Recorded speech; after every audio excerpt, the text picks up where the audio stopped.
Non-violence, persuasion, grâce. Alors ça, c'est très tordu, mais bougrement intelligent.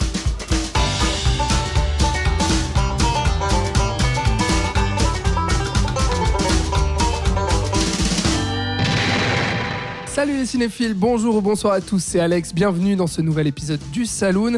Vous voulez de la baston, de la violence extrême et gratuite, des têtes qui tombent et du sang qui gicle, bah ça tombe bien, nous aussi, et c'est pour ça qu'on va s'attaquer à John Wick Parabellum, troisième volet consacré au tueur à gages incarné par Keanu Reeves, réalisé une troisième fois par l'ancien cascadeur Chad Stahelski. Et pour parler bagarre, j'accueille mes gros bras préférés. Salut Thibaut Ducret. Salut Alex. Et salut Robin Jonin. Salut Alex. Alors j'espère que vous allez bien, et si vous êtes prêts, rechargez vos flingues, on y va. C'est systématiquement débile, mais c'est toujours inattendu. On avait laissé John Wick mal en point à la fin du deuxième épisode, puisque après avoir enfreint une règle inviolable, à savoir tuer quelqu'un dans l'enceinte de l'hôtel Continental, John Wick a été excommunié, c'est-à-dire que sa tête est mise à prix et que tous les plus dangereux tueurs vont se lancer à ses trousses. Voilà où commence Parabellum, et alors que le premier épisode se présentait plutôt comme une série B musclée à concept, c'est-à-dire un ancien tueur qui se fait voler sa bagnole et tuer son chien, qui va alors se venger, le deuxième volet, lui, tentait d'explorer le mythe du cinéma d'action et de broder un scénario un peu plus élaboré, un chemin que continue d'explorer ce troisième film. Du coup, est-ce que ça marche, Thibaut ?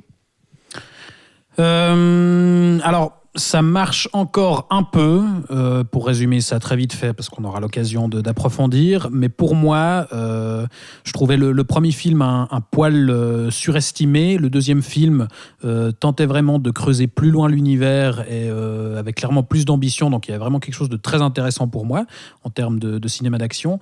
Et celui-là, je trouve qu'on commence un peu à tourner en rond et finalement, je trouve qu'il apporte pas grand-chose par rapport à ses prédécesseurs. Ouais. Est-ce qu'on n'aurait pas dû finalement rester peut-être sur ce concept du tout premier film, hyper simple, basique, gratuit, pour la surenchère de la violence, des têtes qui tombent, etc.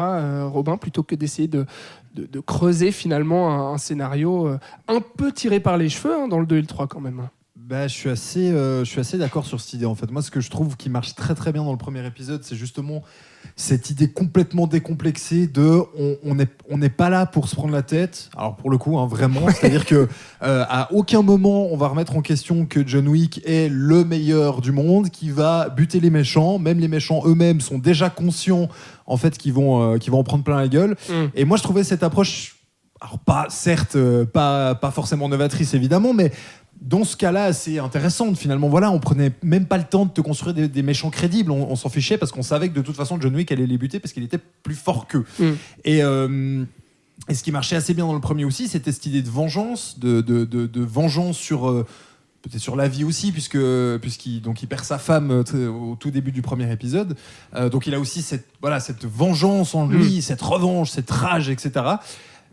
Qui forcément s'estompe un petit peu dans le 2 et forcément dans le troisième un petit peu, puisque là on commence, comme l'a dit Thibaut, à vouloir mettre du background, à vouloir rajouter un passé au personnage, à vouloir lui construire des relations, etc., etc.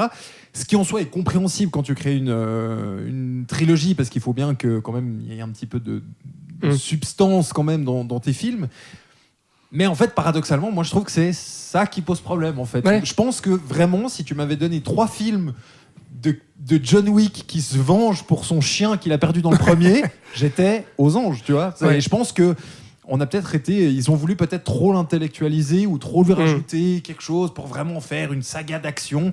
Alors je pense qu'il aurait dû rester au niveau du premier, c'est-à-dire une série B honnête et fun. Ouais. C'est vrai que le troisième épisode est vraiment très lié au deuxième. Le 2 et le 3 vont ensemble parce que le 3 est vraiment une suite directe du deuxième et continue d'explorer tout ce mythe avec l'organisation secrète de tueurs à travers le monde, etc. On continue quand même, parce qu'au-delà de ce scénario, qui pour moi n'arrive pas finalement à créer des personnages assez forts et à créer une vraie dramaturgie à laquelle tu t'intéresses, le film va encore dans la surenchère de la bagarre, et finalement c'est le troisième, et là où il y a le plus de morts, le plus de headshots, le plus de batailles de flingues, de têtes qui se prennent des couteaux dans la gueule, etc. Enfin, là-dessus, je pense que ça fonctionne quand même. Je trouve pas tellement au final. Enfin, j'ai pas l'impression qu'il soit tellement plus gros dans l'ambition, dans le nombre de victimes, tout ce que tu veux, que le deuxième. Enfin, moi, je suis un peu dans la position inverse que ce qu'exposait Robin tout à l'heure, c'est-à-dire que pour moi, le prétexte de base était complètement débile, c'est-à-dire que je trouve intéressant l'idée d'un ancien tueur qui a décidé de raccrocher et qui va être remis de force dans cet univers dont il a enfin réussi à se démarquer. Mais à partir du moment où effectivement l'enjeu émotionnel, c'est la mort d'un petit chien, alors moi j'ai un peu de peine, et effectivement c'était débile et assumé, encore jusque dans le troisième, les personnages répètent à longueur de temps tout ça pour un petit chien. Mais c'est ça qui est fun dans l'idée. Oui, c'est ça qui rendait le premier comme ce film d'action hyper sec, hyper efficace. Mais ce que je trouvais intéressant dans le deuxième, justement, c'est qu'on allait creuser cet univers. Parce que malgré tout, au-delà du pitch de base complètement crétin, il y avait quelque chose qui marchait pas mal, je trouve, dans cette idée justement de monde caché des tueurs qui avaient leurs propres règles, qui vivaient cachés du monde. Et ils exploitaient ça encore davantage, je trouve, dans le deuxième, de façon plutôt intelligente, je trouve. C'est que, tu l'as évoqué, le réalisateur Chad Stahelski, c'est un ancien cascadeur. Et c'était précisément, notamment, la doublure cascade de Keanu Reeves sur les Matrix. C'est juste. Et là, il y avait quelque chose d'assez intéressant, je trouve, dans le deuxième, c'est qu'il jouait vraiment sur la correspondance avec Matrix. C'est-à-dire que ce monde des tueurs, ce monde caché qui vivait en parallèle de notre société qu'on connaît, avec ses propres règles, il y avait un petit aspect réalité parallèle, et on faisait un peu le clin d'œil. Alors des fois, c'était un peu forcé, parce que évidemment, quand on ramenait Laurence Fishburne, qui incarnait donc Morpheus dans la saga Matrix, et on lui donnait un rôle un petit peu semblable de guide, etc. Il y avait 2-3 trucs un peu moins subtils que d'autres, mais malgré tout, je trouve qu'il y avait des trucs intéressants, et surtout, le final du deuxième fonctionnait à mort pour moi, où justement, on a tout d'un coup cette scène finale où John Wick doit fuir, et où on se rend compte qu'en fait, chaque passant peut être en fait un tueur. Ouais. Et que du coup, il y a une espèce d'aspect de menace omniprésente, et c'était hyper prometteur, je trouve, pour ce troisième film. Et là où le bas blesse, c'est que ce troisième chapitre tient pas du tout la promesse de la fin du deuxième pour moi. C'est-à-dire que la meilleure partie pour moi, c'est vraiment la première demi-heure, pour compter large. Le début du 3. Parce qu'on a vraiment cette idée de menace constante où c'est ça, où John Wick court partout, et on a le compte à rebours au début jusqu'à ce que justement son excommunication soit officielle, et que tous les tueurs aient le droit de le tuer. Et là, franchement, ça marche. Ça marche. Moi, le début, j'ai été pris. Je me suis dit, s'ils arrivent à maintenir ça pendant tout le film, ça va être mortel. Ouais. Et effectivement, il se fait latter la gueule dès les premières minutes, et plusieurs groupes de tueurs, justement, essayent de le tuer. Sauf que, passé la première demi-heure, en fait, on va tricher, et il va être accueilli par des gens qui, finalement, n'ont pas trop envie de le tuer. Et on va mettre en pause. Et jusqu'à la fin, ce sera ça. C'est-à-dire que jusque dans le combat final, finalement, il se fait latter la gueule, et il est de plus en plus mal en point. Mais tout d'un coup, on va faire une pause, puis l'aider à se relever, on ne sait pas trop pourquoi. Et finalement, l'idée de menace et de danger pour le héros, je trouve que ça finit par tomber à plat. Ouais, complètement d'accord. C'est vrai que la tension et puis l'amusement aussi qu'on ressent est un peu décroissant dans ce film. Ça part hyper bien. Dès le début, franchement, avec cette bataille dans la bibliothèque contre un géant, ça cogne, c'est hyper fort, c'est hyper violent, t'as les nuques qui craquent, on enfonce même un bouquin, puisqu'on est dans une bibliothèque, on enfonce le bouquin dans la gueule du géant, et puis ensuite on se retrouve dans une armurerie avec des Asiatiques, où on envoie le plus de couteaux possible pour les tuer, avec des headshots, des trucs mais assez gore aussi, on va même crever un œil, enfin des trucs comme ça où je me dis, mais ça y est, on est dans un John Wick, on est là pour ça, Robin. Ouais, on est là pour ça. Et alors, c'est vrai que même si j'aurais peut-être préféré une direction différente, je suis quand même assez d'accord avec Thibaut pour dire que l'univers mis en place dans le 2 est suffisamment intéressant pour qu'effectivement tu dises tiens, ça c'est intéressant, on le voyait déjà un peu dans le premier, mais ils ont des pièces spéciales pour payer. Là on voit qu'il y a aussi une sorte de médaillon où en fait c'est un peu une faveur contre une faveur, et donc en fait ils mettent leur sang, voilà, c'est ça. Et puis donc une fois que quelqu'un t'a demandé une faveur, tu as le droit de lui demander une faveur en retour. Donc il y avait plein de petits trucs comme ça qui étaient assez intéressants, et c'est vrai que le début du 3 est vraiment fort, parce qu'en plus c'est assez drôle, parce qu'ils viennent un peu par vague en fait, un peu comme un jeu vidéo. Exact. C'est-à-dire que vraiment, il est dans la rue, puis t'as la vague 1, t'en as 2, la vague 2, t'as 4 motards, la vague 3... 4 motards contre John Wick à cheval. Hein, voilà, ça, etc., c'est etc. top. Il y a des bonnes idées aussi quand même, au début en tout dans cas. les 30 premières minutes, il y a des bonnes idées. Et franchement, je me suis dit, si c'est une chasse à l'homme de 2 heures comme ça, non-stop, ça va être dinguissime. Et si c'est croissant, voilà. allons-y. Et le quoi. problème, je pense, c'est que en fait, on veut aussi, alors probablement déjouer un peu les attentes des spectateurs qui justement s'attendaient depuis le 2 à boum boum la surenchère, pendant 2 heures de la surenchère, ce qui n'est pas forcément une bonne chose de toujours déjouer les attentes des spectateurs, Star Wars 8 si tu nous entends. Et donc là en fait il désamorce tout ça mais en rajoutant du background et presque trop en fait, c'est-à-dire que vraiment il veut, comme disait Thibaut, il veut surexpliquer, on veut rajouter le parcours de l'adolescence, enfin je sais pas si c'est de l'adolescence, mais en tout cas du début de carrière de John Wick, où il va revoir probablement celle qui doit être sa patronne, ou peut-être un membre de la famille. On comprend qu'il vient plutôt, enfin il est passé par les pays de l'Est à l'origine et qu'on dit son vrai nom qui est je ne sais plus quoi, mais un espèce de nom russe à la mort Biélorusse, autant pour moi. Et c'est très artificiel au final. Oui, bien sûr. Et c'est vraiment ça, c'est qu'on nous rajoute en fait un background dont finalement on s'en fichait un petit peu au début pour étirer le film. Il y a des personnages honnêtement qui ne servent à rien, qui n'amènent rien au récit, et on veut rajouter du contexte à l'histoire et des personnages en fait. Et des personnages, et pour moi en fait c'est là où ça se perd, c'est qu'en fait ça le montre trop cet univers, on perd trop de temps dans des dialogues qui en plus sont franchement pas super bien écrits, qui sont pas, enfin je veux dire les discussions on n'est pas là pour ça, c'est juste franchement ça n'a aucun intérêt. Le problème c'est qu'on passe 10 minutes sur une scène de dialogue dont on se fiche complètement, et donc en fait ça casse le rythme du film selon moi. Et c'est vrai que oui, il y a des scènes de baston qui sont impressionnantes, qui sont pas toujours superbement bien mises en scène, mais on s'en fiche parce que c'est violent. Moi je trouve que ça se défend bien quand même. Il y a quand même une grosse baisse par rapport au deuxième, je trouve, en termes de mise en scène, de chorégraphie. Franchement, moi la scène à Casablanca, parce qu'à un moment il y a un personnage incarné par Halle Berry qui intervient juste pour ça. En fait, t'as 2-3 points spéciaux. T'as Casablanca, t'as éventuellement celle de fin et celle du début.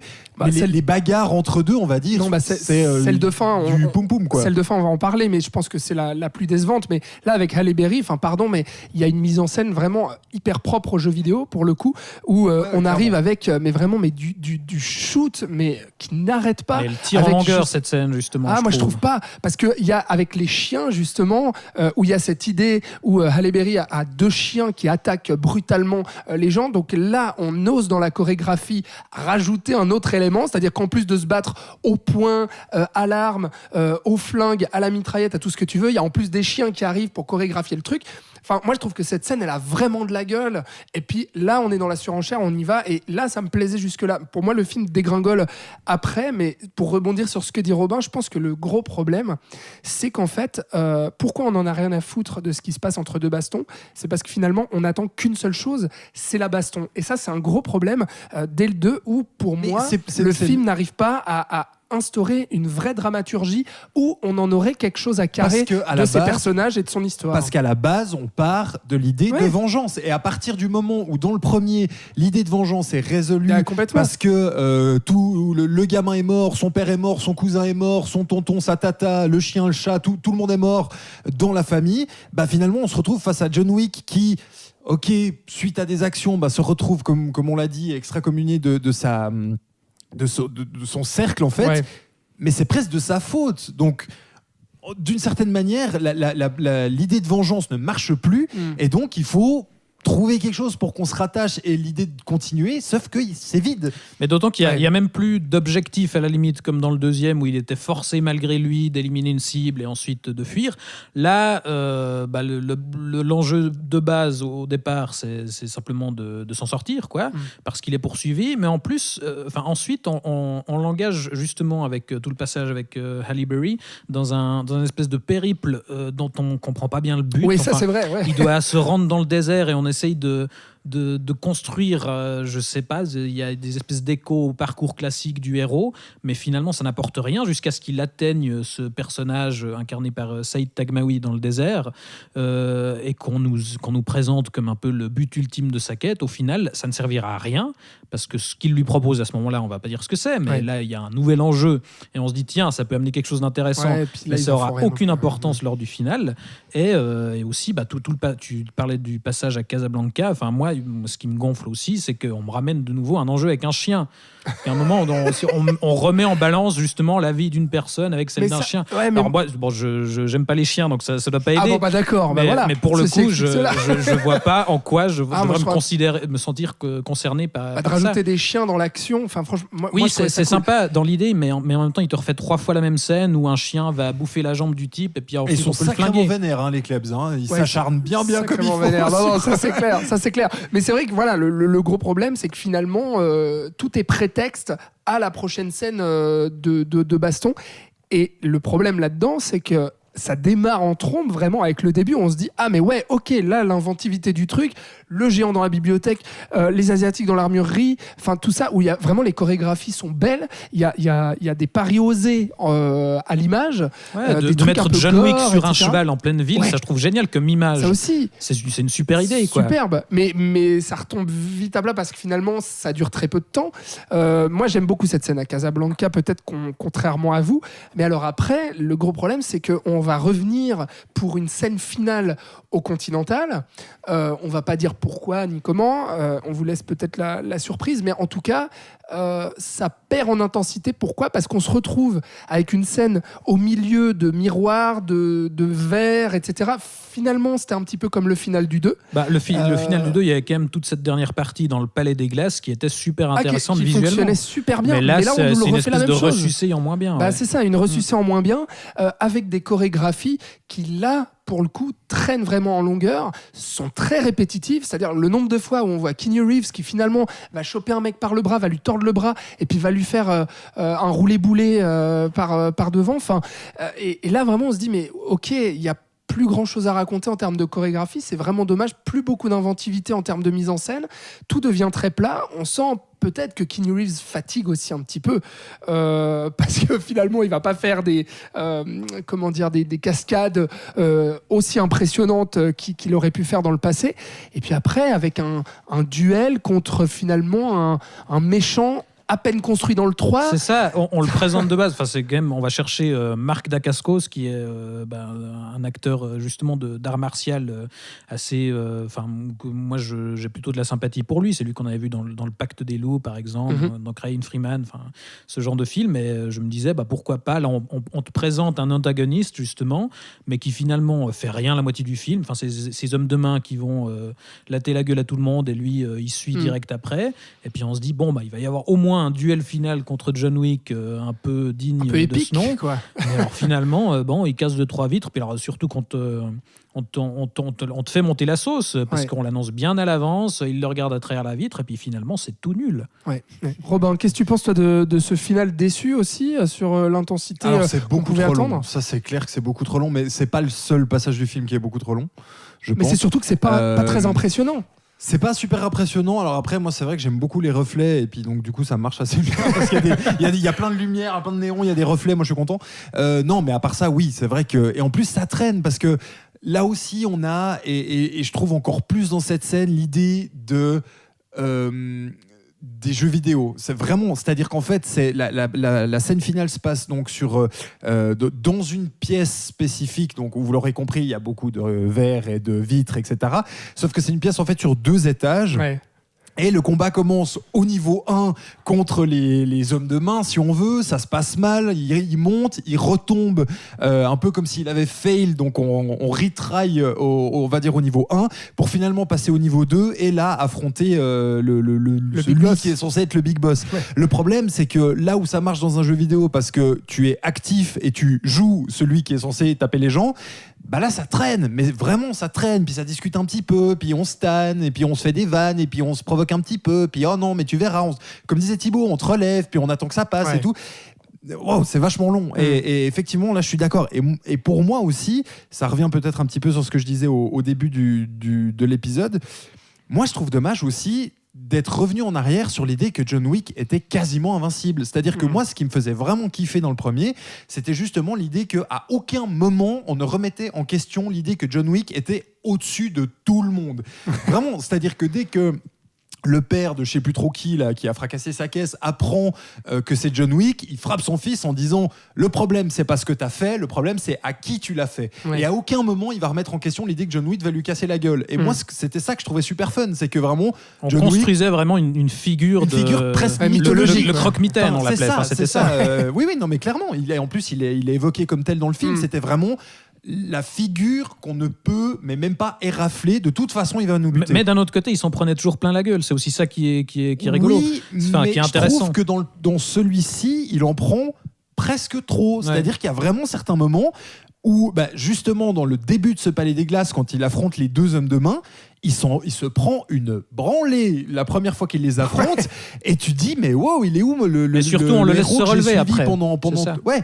Où est le héros Donc, que on j'ai peut plus y suivi croire. pendant trois films qui donnait des coups de poing à tout le monde? Le mec s'est fait rétamer, et en plus le Big Boss le dit bien, par ses élèves. Et puis t'es là genre non mais les gars, vous faites quoi Et je trouve que c'est dommage parce que on perd ce côté vraiment figure ultra forte qui va arriver et qui va casser la gueule à tout le monde. Bon, c'est vrai que voilà, John Wick 3 aurait peut-être gagné à être un peu plus frontal, un peu plus épuré, et puis peut-être se perdre un peu moins dans un scénario un peu fumant, et puis d'être aussi plus inventif dans ses chorégraphies, plus épiques, et d'avoir une montée en puissance au lieu d'une décroissance de l'attention et de l'amusement au long du film. Mais globalement, on est assez mitigé sur ce film, vous l'aurez compris, je pense. Mais je tiens quand même à dire... C'est pas si dégueu. Non mais ça fait du bien. Bordel, ouais. ça défoule quoi. Moi j'ai vraiment kiffé les 30 premières minutes. Je me suis dit mais ça me fait plaisir de voir ça au cinéma parce qu'il y en a pas tous les jours quand même des films qui arrivent là sur nos écrans. Ici en Suisse romande et dans les gros complexes, il faut quand même aller les chercher quoi. Et souvent ce genre de films un peu violents, il faut aller les chercher en festival. Là d'avoir un truc comme ça qui, rappelons-le quand même, a réussi à détrôner Avengers 4 au cinéma. Donc tu te dis c'est quand même un énorme produit alors qu'à la base c'était un film de série B qui était là pour amuser des fans de gun-fu, de kung-fu, de violence, de tout ce que tu veux. Et là on a quand même un énorme produit marketé comme ça et moi ça fait du bien je trouve de voir un truc qui ose être radical et se dire on est là juste pour le kiff de la violence et pas se prendre la tête et puis se défouler ensemble quoi. Et rien que ça, moi je le rends au film quoi. Ça reste super fun. Là où je pense le problème c'est effectivement la comparaison par rapport aux deux premiers qui étaient peut-être plus maîtrisés. C'est ça, un truc qui reste malgré tous les défauts que je peux lui avec lesquels je peux l'accabler, un truc qui reste, on sent que malgré tout derrière il y a des gens qui sont justement des gens de la cascade à la base, qui aiment justement les scènes d'action bien chorégraphiées et on assume ça et on joue aussi. Il y a une scène par exemple que je trouvais assez intéressante qui est un petit peu artificielle au final parce qu'on n'en fait pas grand chose, mais qui mettait en parallèle justement des cours de danse avec des cours de lutte et on met en avant cette idée que justement finalement le cinéma d'action, les chorégraphies, tout ça, les arts martiaux, c'est un art aussi, c'est quelque clair. chose d'assez noble et qui peut être très beau à voir. Et il y a malgré tout dans cette franchise John Wick un vrai souci de la belle scène d'action. Malgré tout, de ce troisième opus tient pas vraiment ses promesses. Il y avait un truc intéressant aussi dans le final, c'est qu'on proposait une idée nouvelle par rapport à toutes ces questions de règles, et je ne vais pas révéler quoi, mais on proposait quelque chose de nouveau, finalement on annule ça, et le film se termine à peu près au même point de départ. On est revenu exactement à un John Wick comme on l'avait quitté à la fin du deuxième film finalement, et je trouve ça un peu dommage, là où le deuxième avait réussi, je trouve, à enrichir l'univers. Et à appeler une suite qui intriguait. Là, c'est vrai qu'on se dit, ok, so what, il y en aura sûrement d'autres. On pourrait s'arrêter là. Mais on pourrait s'arrêter là. Robin, le mot de la fin. Oui, c'était juste pour dire, alors, sans vous vraiment spoiler ou quoi, je trouve effectivement cette fin peut-être un peu dommage et c'est ça qui amène ce sentiment, je pense, d'étirement. C'est-à-dire que la fin laisse clairement suggérer qu'il y aura probablement une suite d'ici quelques années. Peut-être un John Wick 4 et 5 et 6 et 7 probablement. Non mais et du coup c'est là où en fait ce qu'on nous avait vendu, c'est un peu ça nous fait phénomène Marvel en fait, c'est-à-dire qu'on nous a vendu à la fin du 2 que le 3 allait péter, puis en fait dans le 3 on nous a vendu que le 4 allait péter. Et donc du coup voilà, mais effectivement malgré voilà, là ça fait quelques minutes qu'on critique quand même le film, mais c'est vrai que je pense que c'est comme le disait Alex, et c'est fun, ça fait plaisir, voilà, allez-y, vous allez kiffer quoi. C'est ça, ça reste fun, on fait nos pinailleurs peut-être, mais ça reste un fun assez divertissant, et malgré ses défauts, voilà, c'est rigolo. Ça fait le café, c'est ça. Merci beaucoup Thibaut, merci à toi. Robin. On se retrouve bientôt dans le Saloon. On a parlé de John Wick 3 Parabellum. C'est réalisé par Chad Stahelski et c'est dans les salles depuis le 22 mai. Merci de nous avoir écoutés, de nous avoir suivis. Vous pouvez retrouver tous les épisodes du Saloon sur vos plateformes de streaming préférées, Apple Podcasts, Spotify, YouTube, Facebook, etc. N'hésitez pas à nous dire ce que vous avez pensé du film si vous l'avez vu. Et d'ici là, bonne séance. On se retrouve très bientôt pour un nouvel épisode. Ciao!